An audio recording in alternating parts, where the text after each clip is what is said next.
두 번째, 세 번째 시간부터 이제 오늘 첫 번째 시간까지 우리 청년들이 어떤 생각들이 들여질까라는 걸 조금은 예상할 수 있습니다. 이제 궁금증이 많이 생겼죠. 도대체 어떻게 하라는 얘기인가? 저 형제님처럼 빨리 결혼해서 애를 하나 잃어버리라는 얘기인가?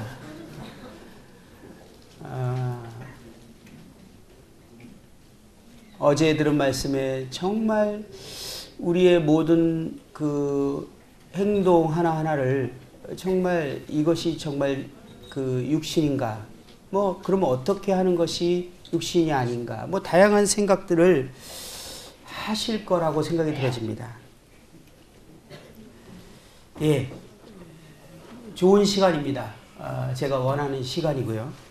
제가 여러분들에게 처음부터 어떻게 하는 것이 우리가 성숙한 신앙이고 우리가 성장하는 것인지를 여러분들에게 말씀드리면 여러분에게는 아무 유익도 없습니다. 왜냐하면 복음도 여러분들에게 그냥 전해졌을 때 아무 도움이 안 되는 것과 똑같습니다. 그래서 시간이 저에게 참 어떤 면에 제가 더 부족합니다. 그래서 여러분들에게 정말 그래야 될 필요성과 동기를 더 많이 얘기하는데 저와 여러분들을 처음 만났기 때문에 그 시간을 더 많이 쓰고 있습니다. 물론 이제 다음 시간부터는 어떻게라는 것들이 이제 좀 나오기 시작하겠지만 2시간밖에 안 남았습니다. 오늘이 끝나면. 그래도 우리가 왜 이렇게 해야 되는가라는 생각을 좀 해볼 필요가 있습니다. 저는 우리가 주님께 전적으로 삶을 드리는 것이 필요하다고 또 한번 여러분들에게 말씀드립니다.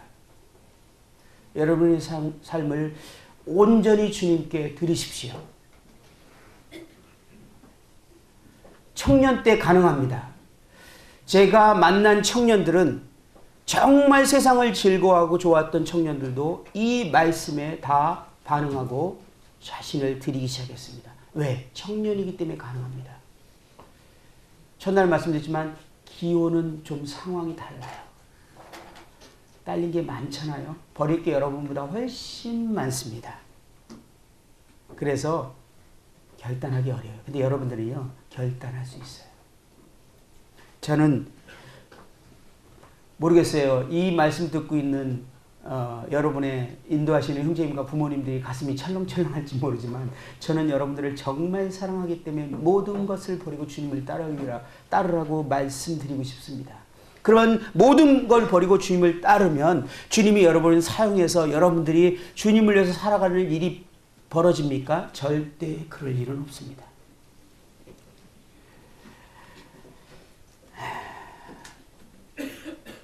우리가 주님께 온전히 주님께 우리를 드렸을 때 주님은 우리의 자아를 깨트리시는 작업을 시작하는 특권을 얻게 됩니다. 이거는 위대한 특권입니다. 우리 생에 이런 정말 내가 무너지고 조금 전에 형제님 말한 것처럼 전적인 하나님 앞에의 굴복, 하나님께의 전적인 양도, 이런 과정들이 성령님의 조명에 의해서 있지 않다면 어쩌면 우리의 삶은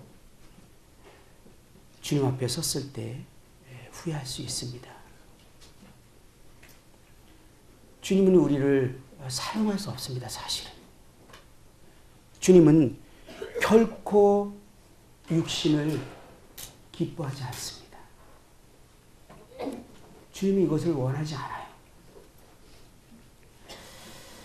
저는 제가 경험적과 지금까지 교회를 섬기면서 경험한 것도 마찬가지로 정말 자기의 생애를 전적으로 드리지 않는 사람은 하나님이 정말 자아를 깨트리는 작업을 하실 수 없다라는 것을 분명하게 알게 됐습니다. 그러면 우리가 어떻게 살게 될 것인가는 너무 현저한 것입니다. 모르겠어요. 우리가 많은 모양을 가지고 살 수 있어요. 종교적인 모양을 가질 수 있어요. 제가 그랬습니다. 저는 교회가 칭찬하고 인정할 만큼 모양을 가졌지만 주님은 그것을 받으실 수 없었어요. 정말 제가 이 실체가 무너져 버렸을 때 저는 이제 주님이 저에게 말씀하시고 저를 인도하시기 시작하는 것들을 경험하기 시작했습니다. 이것은 우리의 생애에 있어 단 한 번밖에 없는 생애, 이 생애에서 반드시 경험하고 살아가야 될 부분 아니겠습니까? 청년 때 결정하십시오. 우리의 생애를 전적으로 주님께 산지사로 드릴 것을. 그러면 주님께서 여러분들을 빚으시기 시작합니다. 여러분들을 양도했기 때문에. 아직도 내 삶에 내가 주인으로 앉아있을 땐 주님이 손대지 않습니다. 주님께서는요, 우리를 향한 분명한 목표가 있으십니다. 로마서 8장을 보겠습니다. 로마서 8장.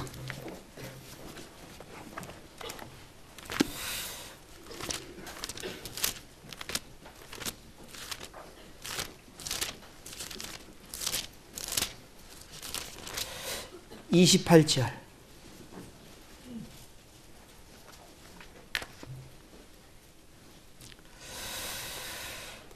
우리가 알거니와 하나님을 사랑하는 자 곧 그의 뜻대로 부르심을 입은 자들에게는 모든 것이 합력하여 선을 이루느니라.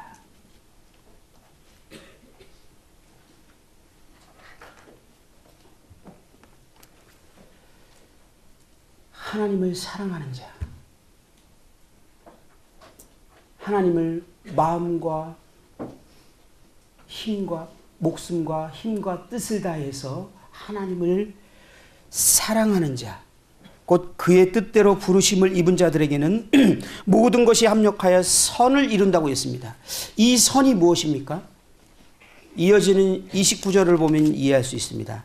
하나님이 미리 아신 자들을 또한 그 아들의 형상을 본받게 하기 위하여 미리 정하셨으니 이는 그로 많은 형제 중에서 맏아들이 되게 하려 하심이라. 하나님께서 모든 것을 합력하여서 선을 이루시는데 그 목적이 뭐냐면 그 아들의 형상을 본받게 하기 위해서 그렇다라고 말씀하고 계세요. 이 본받게라는 말은 쉼모르포스라는 말 뜻인데 동일한 상태가 동일한 모양이 되다라는 뜻이에요. 이 말씀은 딱 한 군데 더 쓰여졌습니다. 빌립보서 3장 21절에 우리의 천한 몸을 변화시켜 자신의 영광스러운 몸과 같게 만드심이라 라고 하는 같다라는 말에 쉼모르포스를 사용했어요. 주님과 같아지는 것. 여러분, 주님과 같아지는 것이 주님과 동일한 삶. 주님이 그랬죠. 내가 거룩하니 너희도 거룩하라. 주님과 같은 삶을 살 수 있습니까? 대답해 보세요. 불가능합니까? 근데 하나님께서 우리를 향한 계획이 이것이라는 거예요.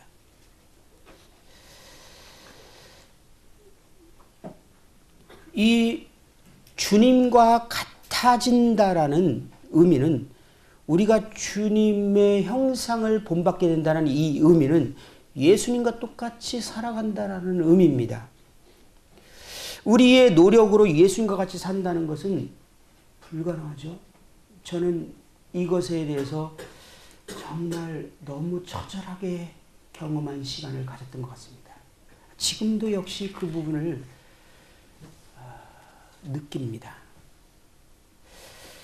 그러므로 이 말의 의미는 우리 안에 계신 이 예수님이 우리를 대신해서 살아간다라는 말을 의미하고 있습니다.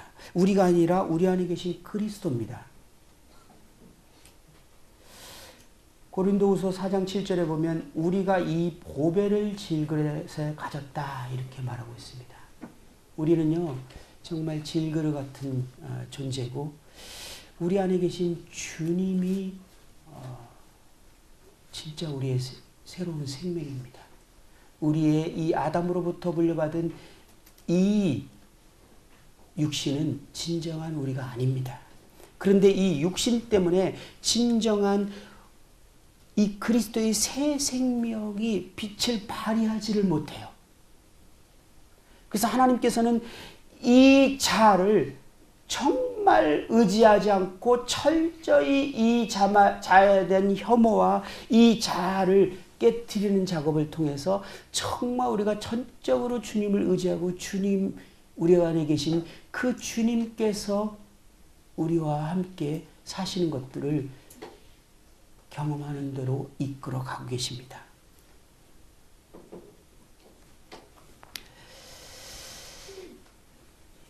마가복음 14장 3절부터 이렇게 쭉 보면 향유를 담은 옥합을 깨트리는 장면이 나와요. 그 옥합 안에 정말 귀한 향이 나는 향유가 있었지만 그 옥합채로 들고 온 상태에서 그 향유의 냄새를 그 누구도 맡을 수 없었습니다. 근데 그 옥합이 깨질 때 그 안에 있는 향유가 온 방 안을 가득 채웠어요. 기드온의 300용사의 항아리 안에 있는 이 빛은 항아리가 깨질 때 빛이 드러나는 것과 같습니다. 하나님은 그리스도의 생명이 드러나게 하기 위하여 단단한 자아를 깨뜨리시는 일을 하시는 것들을 많은 믿음의 선진과 성경을 통해서 보게 됩니다. 고린도후서 1장 한번 보겠습니다. 고린도후서 1장 8절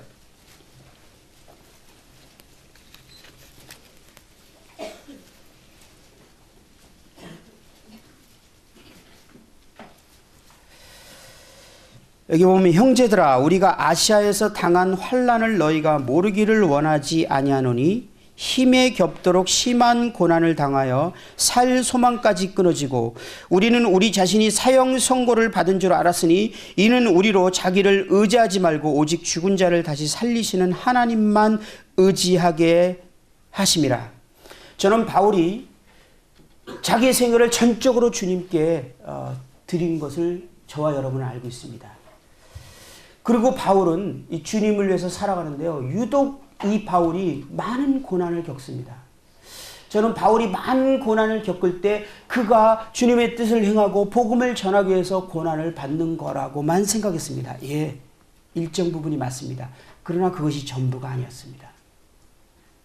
바울이요, 이 육신, 아담으로부터 물려받은 이 훈련받은 이 하나님과 독립된 생명은 당대에 현존하는 사람 중에 최고였습니다. 아주 탁월했어요.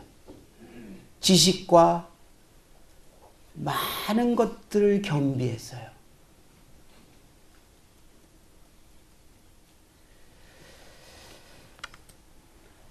저는 이제는 갑자기 생각났는데 이제는 저는 못하겠는데 예전은요 앞에 나와서 마이크 잡는 게 편했어요.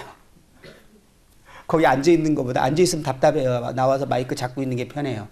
그리고 사람을 움직이는 게 더 편해요. 제가 레크레이션 하는 동안에 주님을 의지하지 않습니다. 사실 그럴 필요도 없습니다. 내가 주님을 의지한다고 하면 사실은 말은 그러지만 형식입니다. 진심이 아닙니다. 나중에 알았죠. 주님이 없어도 충분히 해냅니다. 그리고 끝나고 나면 사람들이 저에게 영광을 돌립니다. 기분 좋습니다. 왜냐하면 제가 진짜 잘했거든요.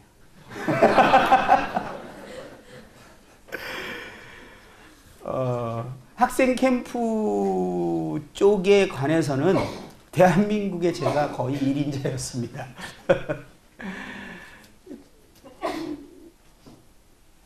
어떤 사장이 가장 잘하는 사람을 찾고 다 써보다가 결국은 저를 만난 후에 야, 내가 진작 너를 만났어야 되는데 라고 할 정도로 제가 캠프를 따가고 그러면 교장 교감 선생님이 저에게 찾아오는 분이 정말 많았어요. 혹시 뭐 교사 이수 이런 거 아니냐 데려가고 싶은 거예요. 그러니 제가 무슨 주님을 의지할 필요가 있습니까? 사실 이 영역에. 근데요, 제가 진짜 그러고 싶지 않아요. 주님을 의지하고 싶어요. 그런데 그게 안 돼요. 마이크를 딱 잡는 순간에 저의 프로그램이 막 나오면서 완전히 아이들을 들었다 놨다 하고 막 그냥 119 실려가게 하고 이렇게 하니까 그리고 딱 끝나고 나면 좀 공허해집니다. 이게. 왜냐하면 제가 주님과 함께 하지 않거든요. 이 바울이요, 너무 탁월했어요.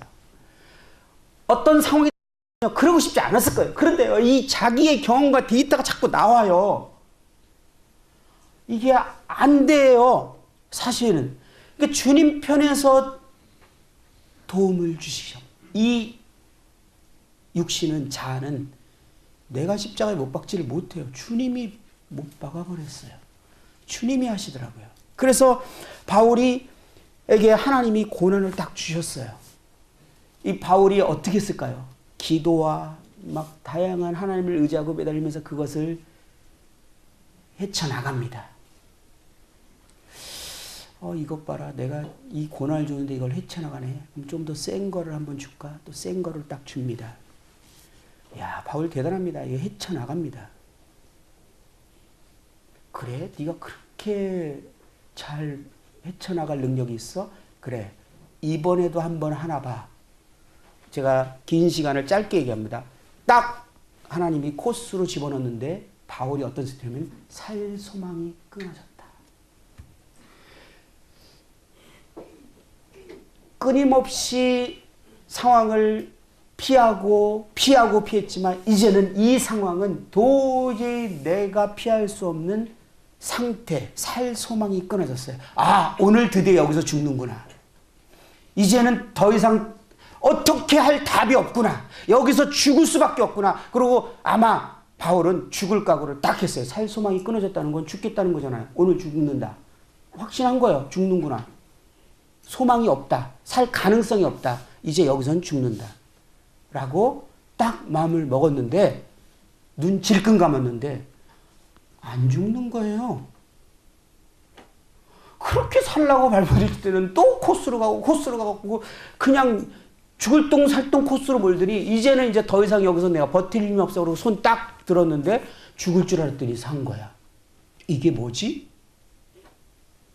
그리고 바울이 깨달은 것. 자기를 의지하지 말고 하나님만 의지하게 하려 함이라. 저희 육신은요, 정말 질기기 때문에 이 과정이 없으면 결코 하나님을 의지하지 않습니다. 절대 하나님을 의지하지 않아요. 하나님을 의지하지 않은 성장은 논리가 형성될 수가 없습니다. 그러고 나서 바울이 고린도후서 뒤로 가면은 어떤 고백을 하기 시작해요? 내가 약할 때 강함이 되시는 주님. 이 수준만 얘기합니까? 내가 약함을 자랑하노라. 약한 걸 자랑한대. 제가 어떤 일은 정말 두렵고 떨려서 사람들이 이거는 내가 전문가라고 못하는 영역에선 제가요 정말 주님을 의지할 수밖에 없더라고요. 주님을 의지하고 제가 처음 메시지 할 때 그랬어요. 지금도 저는요, 여러분 편해 보이십니까? 전 편하지 않습니다. 죽을 때까지 이건 안 편할 것 같아요. 저는요. 은사가 아닌가 봐요. 근데 처음에 제가 이 메시지를 할 때 기억이 너무 생생해요. 일주일 동안 밥을 못 먹겠더라고. 이 생각이 거기에서 너무 그리고 말씀을 듣는데 주님이 딱 계실 때는 형제자매님들이 정말 주님 놀랍네 이렇게 얘기하더라고요. 레크레이션 딱 하고 나면 와 방망이 이제 놀랍네 이러더라고요. 주님은요 자기 영광을 결코 뺏기지 않으십니다. 나사로가요 병이 들었어요. 살고 싶었어요. 살아야겠어요. 그래서 예수님께 도움을 구합니다. 사람을 보내서 나사로가 병들게 되었습니다. 저와 여러분들에게는 정말 개선하고 싶고 이것 때문에 정말 하나님께 영광을 못 받고 이것 때문에 내가 칭찬과 인정을 못 받고 어떤 것이 있습니까? 여러분들이 정말 개선하고 싶은 그거 있어요? 정말 좀 훈련해서 제대로 낫게 만들고 싶은 그것이 있으세요? 저는요 정말 이 끊지 못하는 이 죄와 이 저에 대해서 정말 이 문제를 주님께 고쳐주기를 너무 바랬던 것 같아요. 그런데 왜 주님이 이 기도를 안 드시는지 모르겠다라는 생각할 만큼 제가 주님 앞에요. 저는 이거 많이 고민했어요. 그래서 여러분들의 고민도 정말 이해합니다. 근데 주님이요. 나사로가 자기가 이 문제를 해결하기를 원했지만 주님은 의도적으로 나사로를 죽기를 기다렸어요. 주님이.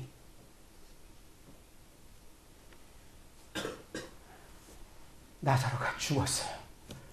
도대체 이제 문제를 해결하지 못하고 죽어버렸어요. 그리고 주님이 제자에게 말합니다. 자, 가자. 나사로가 잠들었다.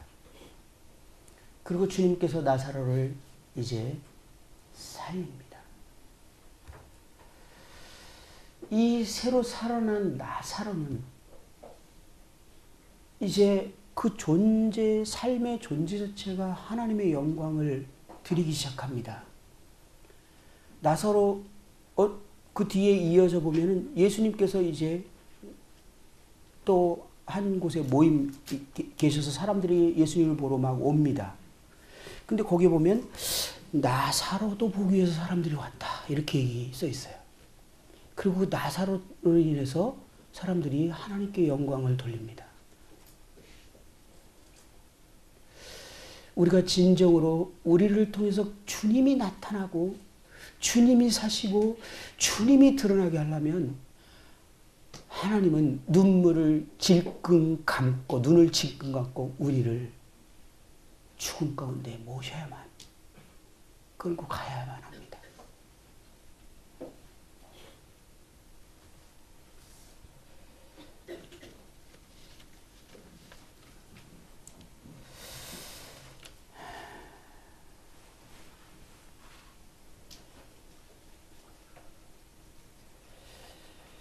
유대인의 큰 무리가 예수께서 여기 계심을 알고 보니 이는 예수만 보기 위함이 아니요 죽은 자 가운데서 살리신 나사로도 보려 함이라. 나사로 때문에 많은 유대인이 가서 예수를 믿음이로다. 하나님께서 우리를 깨뜨리시고 이 주님을 내 안에서 드러나게 하고 있는 이 항아리와 같은 단단한 우리의 자아를 깨뜨리시고 우리 안에 계신 그리스도가 빛을 발하게 하시기 위해서 하나님은 정말 성실하게 일하십니다.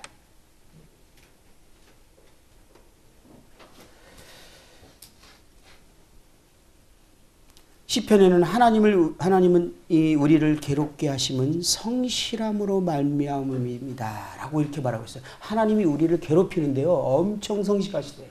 하나님 얼마나 성실하신지 알죠? 그 성실함으로 우리를 괴롭힌답니다.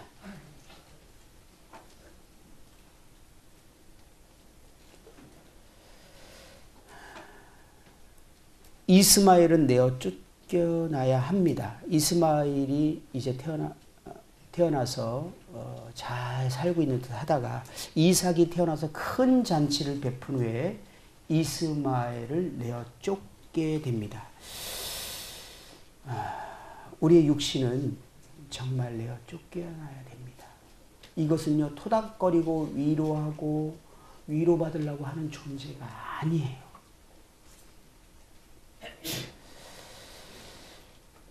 성경은 내게 사는 것이 그리스도니 라고 이렇게 말하고 있습니다. 그래서 바울은요, 자신이 유익하다고 생각했던 모든 것을 해로 여기고 모든 것을 배설물로 여긴다라고 이렇게 말하지 않았습니까?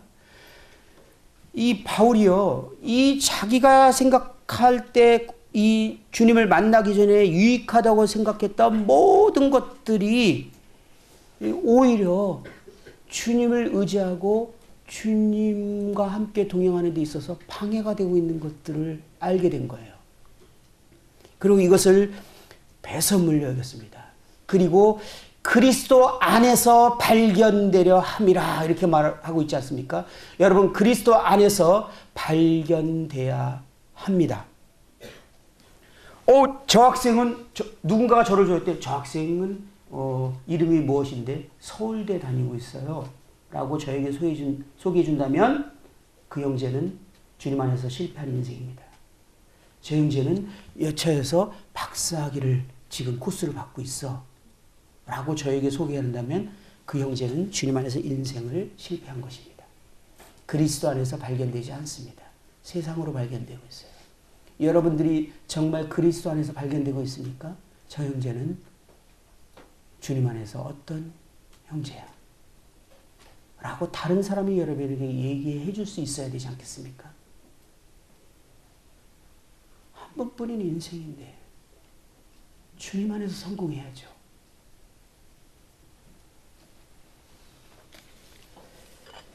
출애굽기 17장 16절에는 찾아보지 않아도 됩니다. 충격적인 얘기가 있습니다. 여호와께서 맹세하시기를 여호와가 아말렉과 더불어 대대로 싸우리라 하셨다 하였더라. 하나님이요, 이렇게 표현한 존재가 있습니까? 하나님께서 아말렉과 대대로 싸우겠다는 거예요. 대대로. 이 아말렉이 누구입니까?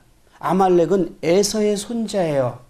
에서는요, 육신의 특징을 아주 잘 드러내는 육신을 상징하는 존재로 우리는 많이 얘기를 합니다. 에서는요, 장자의 명분 별로 중요하지 않았어요. 기업을 이어받는 것, 장자는요, 자기 스스로의 모든 능력, 자신의 어떤 능력으로 모든 것을 해낼 수 있는 사람이에요. 그는 사냥하는 자. 야곱은 그냥 여자 같아갖고 누군가 도움을 주지 않으면 뭔가 할 수 없는. 근데요, 에서는요, 스스로 모든 것을 해낼 수 있는 아주 탁월한 육신을 가지고 있는 존재였어요. 주님이 별로 도움이 필요하지 않아요. 주님을 의지할 필요가 없어요. 그렇기 때문에 장자의 그 장자권을 팥죽 한 그릇에 가볍게, 그래 너 가져.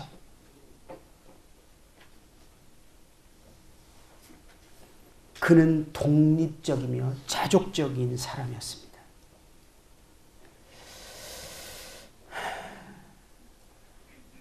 그는 나약한 야곱과 달리 스스로 자신의 필요를 공급할 수 있었고 스스로 삶을 영위할 수 있었던, 그는 자신을 하나님 자리에 앉혀놓은 그러한 육신의 특징을 보여주는 삶을 살고 있었습니다.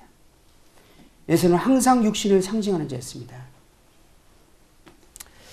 사무엘상 15장 1절부터 보면은 3절 읽을게요. 하나님께서 사울에게 아말렉을 쳐서 모든 소유를 남기지 말고 진멸하되 남녀와 소와 젖먹이는 아이와 우양과 낙타와 나귀를 죽이라 하였다. 하나님은 육신과 대대로 싸우십니다. 하나님은 결코 육신의 어떤 것도 받을 수 없이 모두 다 진멸하라고 이렇게 말씀하셨습니다. 그런데요, 사울은 아말렉에 좋은 소유를 남겼어요. 15절에 보면 사울이 이르되 그것은 우리가 아말렉 사람에게 끌어온 것인데 당신이 당신의 하나님 여호와께 제사하려 하여 양들과 소들 중에서 가장 좋은 것을 남기며 그 외의 것은 우리가 진멸하였나이다 하는지라. 여러분 사울같이 행하십니까? 사울은요 안 좋다고 생각하는 것들을 잘 진멸했지만 하나님께 제사 드리고 하나님께 드리기에 좋은 것들을 남겨뒀어요. 하나님은 분명히 내가 선해 보이는 거나 악해 보이는 거나 육신은 결코 받을 수 없고 그것은 결코 내가 기뻐하는 존재가 아니고 하나님과 독립된 존재라고 진멸하라고 말씀했음에도 불구하고 사울은요 좋은 걸 남겼어요. 그리고 이걸로 주님을 섬기려고 한 거예요. 사울은요 하나님의 세운 그 왕 자리에서 박탈됐습니다. 하나님께 버림을 받았어요.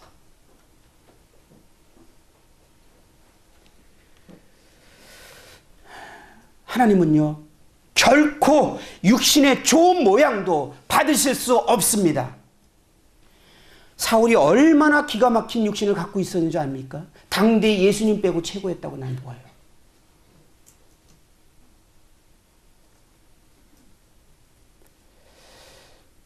하나님은 아말렉을 진멸하기 원하셨어요. 하나님은 우리의 이 아담으로부터 물려받은 이 육신을 결코 사용할 수 없기 때문에 십자가에 못 박아버렸습니다. 그런데 자꾸 우리는 이걸 끄집어내서 주님을 섬기고 주님을 위해서 살라고 해요. 하나님은 이 일들을요 위해서 신실하게 일하실 수밖에 없습니다. 로마서 8장 7절에 보면 육신의 생각은 하나님과 원수가 되나니 이는 하나님의 법에 굴복하지 아니할 뿐만 아니라 할 수도 없습니다. 왜 여러분들이 제가 첫 시간에 하나님께 산재물로 드리고 하나님께 인생을 전적으로 드리라고 얘기할 때 여러분 마음 가운데 기쁨이나 아멘이 안 되고 두려운 줄 아십니까? 육신이에요. 그게 육신은 절대 하나님께 전적으로 자기를 드리지 않아요. 하나님께 굴복하지 않아요. 굴복할 수 없어요. 여러분이 좋은 모양으로 하나님을 섬기려고는 할 수 있고 적당히 헌신할 수 있을지 모르지만 전적으로 하나님이 마음대로 쓰도록 내어주지 않습니다. 육신은 그렇게 하지 못해요. 하나님께 굴복하지 못하는 존재예요. 자기의 영광, 인정과 칭찬을 위해서는 헌신도 하죠. 그죠? 희생합니다. 하나님 자리에 앉아라. 그러나 하나님이 마음대로 쓸 수 있도록 내어주지 않아요. 하나님은 여러분들을 마음대로 쓰기를 원하시고 그렇게 하고 싶어요. 그것을 여러분들이 스스로 나를 빚으시고 무너뜨리고 으깬 감자처럼 부드러운 사람으로 여러분 스스로를 만들 수 없습니다. 그건 하나님 편에서 하시는 일이에요. 하나님들을 그렇게 하시기 위해서 아주 성실한 분이십니다. 제가 시간이 없어서 그 영역은 오늘 이번엔 교제를 못할 것 같아요. 그러면 이거 하다 끝나면 여러분 얼마나 답답하겠어요. 그런데 하나님께서는 정말 여러분들을 빚으시길 원하십니다. 그리고 하나님이 마음대로 쓸 수 있는 사람이 되기를 원합니다. 지금 여기 계신 이 청년들만 정말 전적으로 자기 삶을 드리고 하나님이 나를 마음껏 쓰시기로 드린다면 대한민국을 뒤집어 엎기에 충분하지 않습니까? 근데 그럴 사람이 없는 거예요.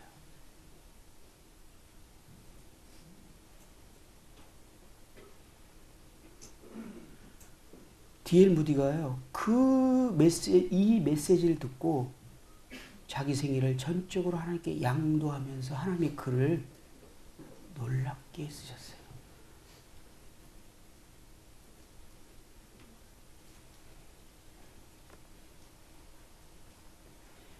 여러분들이 하나님께 자기 생애를 전적으로 양도할 때 하나님은 여러분들을 빚으시기 시작하십니다. 그리고 하나님이 여러분들을 쓸 수 있도록 준비시키는 거예요. 어떻게? 으깬 감자로. 마음대로 요리할 수 있는 사람으로. 그런데요, 그 과정이 너무 두렵습니까? 아니요. 제 간증을 듣고 이해가 안 됐습니까? 저는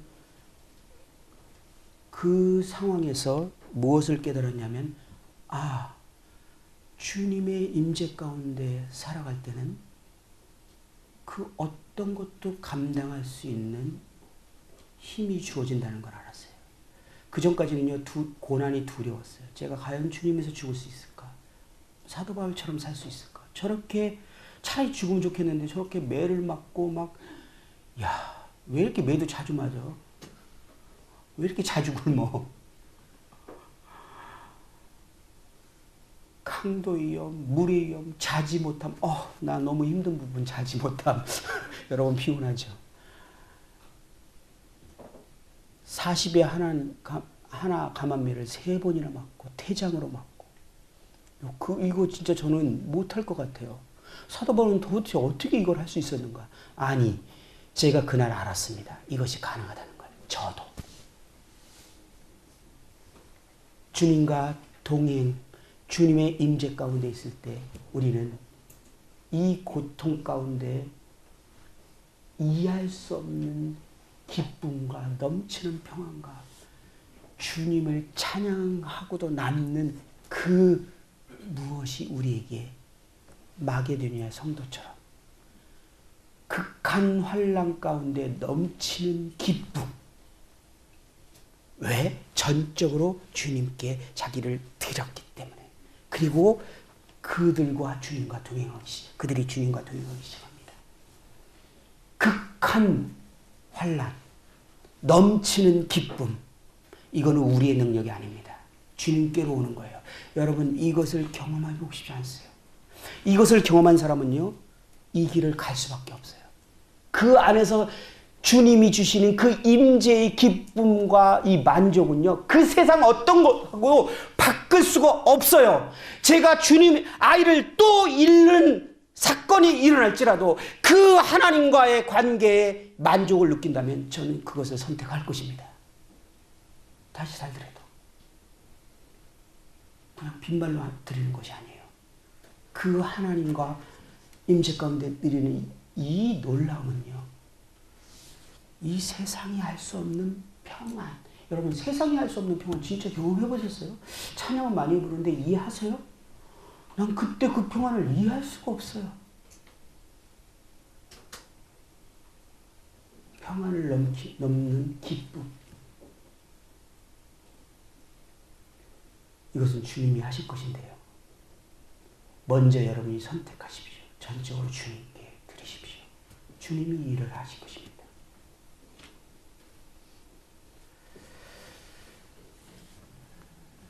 남은 2시간은 이제 내가 아니라 이 내 안에서 그리스도가 살아가는 이 삶이 어떻게 이루어질 수 있는가? 나는 더 이상 육신으로 살고 싶지 않은데 하나님께서 하는 길을 일단 넘겨두십시다. 그리고 우리가 행해야 될 것이 무엇인가? 이 영역에 남은 2시간. 우리 청년들이 저한테 개인적으로 질문하는 사람 되게 많았어요. 저는 지금 이런데 어떻게 해요? 어떤 형제는 저는 너무 원하는데 못할 것 같아요. 다양한 질문들이 지금 있고 저한테 질문을 못했지만 많은 생각들이 있을 거예요. 우리 남은 2시간은 시간이 되는 대로 한번 이 영역들을 교제해보는 시간이 되겠습니다. 벌써 시간 끝났습니다. 잠깐 쉬었다가 마지막 시간 갖도록 하겠습니다.